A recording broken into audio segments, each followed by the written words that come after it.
Bicol ride guys. Ayun, 3:15 o 3:30 na ng madaling araw. Para siyang katangahang palad. Di siya kasya. Ganito ka alas 3 na madaling araw. Tapos may mga taong nakataon. May mga wala naman siguro sa akin.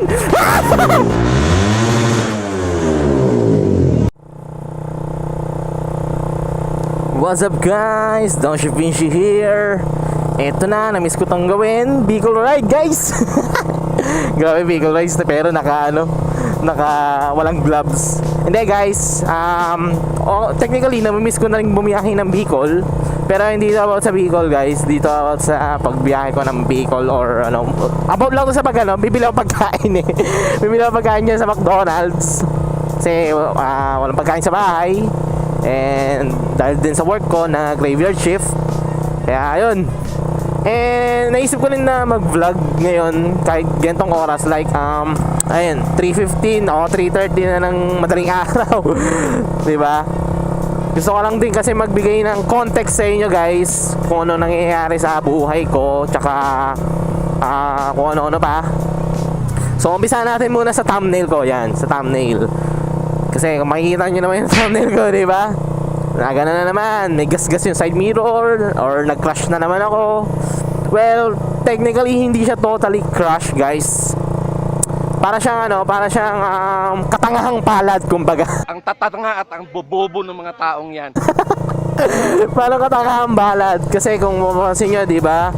Netong nakaraang vlogs like yung biyahe ko nung pinakita ko yung parang may nakaarang na tali. And as of this date, ngayon, May 26, 27, ganun, 26. Wala na yung tali doon guys. Nakapagtaka lang, nawala na yung tali ever since nung na-vlog ko or na-report ko sa police. Tapos kung mapapansin nyo, diba, yung side mirror ko doon, nakastuck ako, ganyan. Pero ito, gamit ko ngayon yung yung dati kong side mirror na, teka lang, may motor pala sa gilid. Yung dati kong side mirror na sinasabi ko wala akong makita or yung maliit lang. Though functional naman siya. Pero yun nga, yung RCB side mirror ko kasi nagasgasan guys. Kasi anong nangyari, nabagsak ako. Bumagsak ako sa motor. Dahil sa katangahan. Pero ang kasi yun guys, last April 18. Oh yun, nangyari, bakit? What? Di siya kasya. Ba yan? Nung alas 3 na pero naka-ingay pa rin ng muffler ko. Bomba pa rin ng bomba. Muntanga.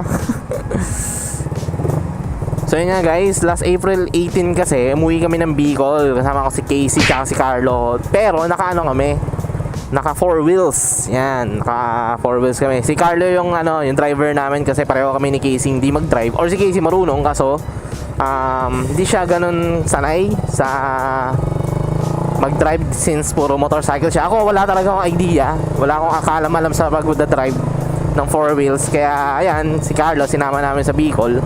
Do yun, maraming salamat kay Carlo kasi kung hindi dahil sa kanya, hindi namin makukuha yung pusa ni Casey na nasa Bicol kasi buntis yun at that time. Ngayon, nanganak na with 4 cuties, cutens, kumbaga. So, ayun. And nung pauwi na kasi kami guys, galing Bicol. Ay, walang. Doon pa naman ako sana mag-vlog ko. Kaso walang ilaw. But yun nga guys, nung pauwi kami galing Bicol, nung nandito na kami sa Cavite, syempre pagod, puyat, ganyan. Kasi Holy Week. Sobrang ng biyahe namin nun eh. Nakakairit na nun eh. Kasi biruin nyo alas 12 kami na madaling araw umuwi na nag-take off dito sa Cavite. Nakarating kami sa Bicol ng around Ginobata na to be specific, around 9 PM. Biruin nyo, mag-iisang araw na kaming nasa biyahe guys. Kasi kasalanan ng yan eh. Kasalanan ng Jollibee sa Atimonan yan eh. Yung Jollibee kasi sa Atimonan guys, may since marami nga umuwi pa Bicol. Tapos alas far sa nabalita rin yan na sobrang traffic nga. Tapos na future din ni Idol Kong TV na yun nga kasalanan nga ng Jollibee sa may Atimonan. Kasi doon nag-stop over yung mga umuwi ng Bicol. Pero after na Jollibee Atimonan, dire-diretso na yung biyahe guys. Dire-diretso na yung biyahe papuntang Naga, Sipokot, ganyan, wala nang ka-traffic. Doon lang kami talaga natagalan simula sa San Pablo. Oo, San Pablo, Laguna hanggang Atimonan. Yan, sobrang haba ng biyahe namin. Biruin nyo, 1 hour. Oo, 1 hour, 3 kilometers lang tinakbo namin. Kung momotorin mo naman, wala pang 5 minuto. Di ba? Ganun katindi yung traffic noon, guys. Grabe. Pero yun nga, gawa na rin sa pagod. Dahil sa pagod, nung pauwi na ako, naisipan kong bumili ng mga kain kasi hindi pa ako naglano nun eh. Hindi pa ako nagdi-dinner nun. Kaya bumili ako sa McDonald's. Tapos nung pauwi na, medyo yun nga, katangahan. Imbis na, kasi yung anong nangyari nyo guys, di ba, take out ng drinks. Tapos yung yung food, nilagay ko sa top box yung food. Pero yung drinks, hindi ko nilagay kasi matatapon lang doon. Matatapon lang sa top box. Kaya ang ginawa ko, hawak-hawak ko siya guys. Hawak-hawak ko yung drinks, yung handle ng drinks. Nakaipit dito sa handlebar ko. Wait lang, para makita niyo yung ilaw, para lumiwanag man lang dito. Tapos yun nga, di ba, nakaipit siya, nagka-clutch ako, ganyan. Yun nga lang, nung pauwi na ako, nung malapit na ako sa amin, bigla akong parang nung mag-change gear ako, nadumulas yung yung drinks guys. So matatapon na siya. Ang ginawa ko siya ng kanang kamay ko.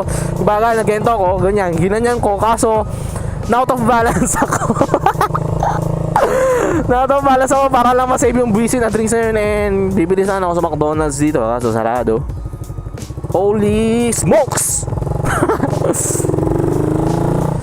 Pero yun nga, since katangahan, imbis na para ma-save yung yung drinks, ayun, bumagsak ako, dumasgas. Wala naman akong natamong galos, pero yung side mirror ko nga yan, gumasgas, nagasgas yung side mirror dito. Tapos yung front cowling ko, tsaka headlight, merong gasgas din. Yung sa front cowling, inano ko na lang, tinapalan ko na lang ng stickers. Kaya yun, para hindi na masyado halata. So hindi nyo na makikita yung RCB side mirror ko na yun guys. Though hindi ko alam kung kaya pang kaya pang ma-save kung ipapa-chrome ko, di ba? Kasi pag pina-chrome mo parang lilihain yun eh. Hindi ko alam. Pero tingin na natin kung pwede siyang i-chrome, di ba? Para maangas tignan. Then gusto ko lang din kasi linawin guys yung mga recent comments ng iba na walang ka-context. And kailangan ko ba talagang dumaan dito? Yung mismo, yung mga recent vlogs ko kasi nagamit yung RC200. Like yan, di ba? Nagano kami, Marilaki. Wait, nakakatakot naman to. Doon sana ako sa may silong, kaso wag na lang. Dito na lang pala, sa avenue na lang. Ba't may tao kasi doon? Muntang naman. Gintong alas 3 na madaling araw, tapos may mga taong nakatambay. Anong ginagawa nila? So yun nga guys, yung recent vlogs ko kasi na nagkasama ko si Jason, yan. Ang dami nagsasabi na yabang-yabang ko na daw, iniiwan ko daw yung mga kasama ko, tapos kung ano-ano pa. To give you guys some context, matagal ko nang kasama yan guys, si Jason. 2015 pa lang, riding buddy ko na yan si Jason guys. Gusto ko lang linawin yan. Riding buddy ko na yan. Kung magaganyan talaga kami mag-ride, nag-iiwanan. Though hindi naman totally nag-iiwanan talaga guys. So may mauuna sa amin, pero maghihintayan kami. Ganun yun, ganun ang ginagawa namin. Hindi yung porket kasama ko siya, iniiwan ko na siya. Hindi guys. Kung alam nyo lang kasi na yung mga group rides ko, kung mapapansin nyo, lagi ako nasa likuran, di ba? Sa mga nakakapanood ng iba kong vlog, lagi ako nasa likuran kasi yun ang role ko bilang tail. Ang tail kasi kapag may kunyari yun nga, nasa ulihan, tapos kapag may nagkaabere sa grupo, hahabulin niya yung spearhead para mabigyan ng ng information yung nangyayari sa grupo. Pero ganun pa rin, nasa likuran pa rin ako para magbigay info sa spearhead or sa grupo. Kami naman nila Jason guys, wala kaming rules na ganyan kapag nagra-ride kami. Ang ride kasi namin nila Jason, kanya-kanya kumbaga. Although nakikita nyo nga, may mga mabibilis, may nag-uunahan, pero hindi kami yung katulad na talagang nagre-racing, guys. Oo, naguunahan kami, pero kung alam namin na delikado or alanganin, hindi namin pipilitin para lang makauna. Katulad ko, kung mapapansin nyo, di ba? May isang part doon sa video, sa Marilaki vlog ko, nakasama sila Jason na naka-RC, na in-overtaken ko si Jason kasi mabagal lang siya, tapos in-overtaken ko rin si Carlo, tapos yun, malurot na ako. Pero kung titingnan nyo yung susunod na mangyayari doon, di ba nagbagal ako doon para hintayin sila? Yun yung pinopoint ko, guys. Though hindi ko naman masisisi yung iba kung bakit naisip nilang mayabang na ako or what, kasi hindi naman nila alam yung context ng pagkakaibigan namin nila Jason. Pero yun nga, gusto ko lang linawin yun, guys. Walang ano sa amin ni Jason, walang yabangan or what, samaan ng loob. More like, oh, ganun lang talaga kami magkasaran. Sabihin namin may samaan ng loob, ganyan. Pero hindi kami nagtatanim. Oh, magagalit nga or what, pero walang taniman ng galit. Kumbaga ganun. Walang plastikan, kumbaga. Prangkahan kami nila Jason, guys. Yung gusto ko lang linawin yan, kasi siguro naman may mga ganyang klase kayong kaibigan, di ba? Imbis na i-down kayo or ano, or bigyan kayo ng stress, di ba? More like parang gagawin na lang is magkatuwaan na lang kayo, mag-aasarang konti, pero walang samaan ng loob. Yun ang gusto kong linawin, guys. Kaya sana kung ano man, kung gano'n ang naiisip nyo, wag naman. Kung naiisip nyo mayabang ako though gusto ko pa rin mag-sorry, kasi kung gano'n nga nakikita nyo mayabang ako, pasensya na, guys, kung hindi ko kayo nabigyan ng context.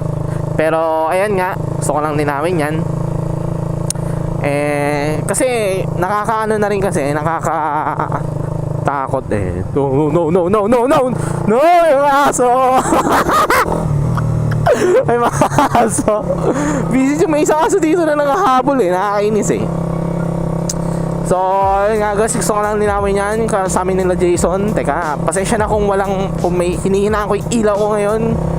Kasi, ayan, tingnan nyo, ano pa rin siya, naka high beam. Kahit na nagpatay na ako ng LED. Ayan, nakarinig siguro. Gusto ko lang talaga linawin yan, guys, para lang magbigyan ko ng context. Then, pasensya na rin kung yung SEMPLANG ko or crash vlog ko or nangyari sa side mirror ko, walang video. Kasi wala naman talaga akong ano nun, guys. Wala naman talaga akong dalang camera nun. Kasi gusto ko na talaga bumili ng pagkain, kumain, umuwi, matulog. Yun, ganun lang. Kaya hindi ko na naisip na mag-vlog. And hindi ko rin talaga akalain na may ganun na mangyayari sa akin. Hindi ko na-expect. Kaya ayun, bahala na ako nung ano.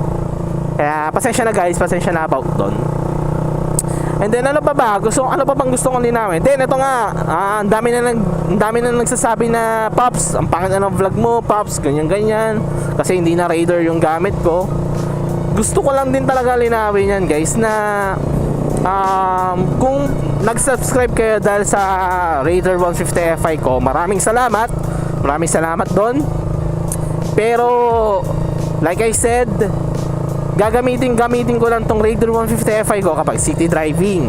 Pero kapag may mga biyahe ako like long ride, ganyan, yung RC200 ang gagamitin ko, guys. Tapos ang gusto ko pang isa pang linawin, yung status na itong Raider 150 Fi ko. Dami kasi nagsasabi na hindi na daw nila makikita ito sa vlog, hindi ko na daw inaano, ganyan. Ayan, guys, kung to alam nyo lang talaga, lagi mas gamit ko pa tong Raider 150 Fi ko kaysa sa RC200 ko. Mas gamit ko pa to kaysa sa RC. Kasi yung RC, hindi naman siya comfortable gamitin kapag short ride lang. Wait lang, guys, bibili lang ako dito sa McDonald's kasi nagugutom talaga ako eh. 10 seconds later. Ganito yung gagawin nyo, guys, kung wala kayong top box tapos naka-clutch kayo. Thank you. Yan, ganito yung nangyayari sa ano ko eh. sa SEMPLANG ko. Oh no. Wait nga, hindi pa ako naka fully set. So ayun nga, guys, nakaipit siya tapos na malalaglag, kaya sinave ko. Yun nga lang, na-aksidente ako. Pero yun nga, guys, about sa mga vlogs ko sa ngayon, kasi puro RC muna. Gawa na may mga project ako sa RC ko, guys. Like yan, may mga ikakabit akong parts. Tapos yun nga, yung last vlog ko regarding sa first change oil, ganyan. Then, ang sunod ko kasi vlogs regarding sa IC... Ang sunod ko na vlog regarding sa IC... Ano ba? Ang sunod ko na vlog regarding sa RC, guys, is yung 5 things I like and dislike with this bike. Kung ano yung mga gusto tsaka ayaw ko sa RC200. Tapos yung ano, kung bago mo bilhin yung RC, ito muna maalam mo. Basta yung mga ganong klaseng vlog, guys. Kasi yun nga, gusto ko na magbigay ng info sa inyo sa mga interested ng RC200, diba? Kaya ayun. Pero after nun, ano ba yan? Pero after nun, guys, doon ko na masigsimulan yung yung Raider concept or Thai inspired concept ko. Kasi may mga gusto na akong bilhin na parts.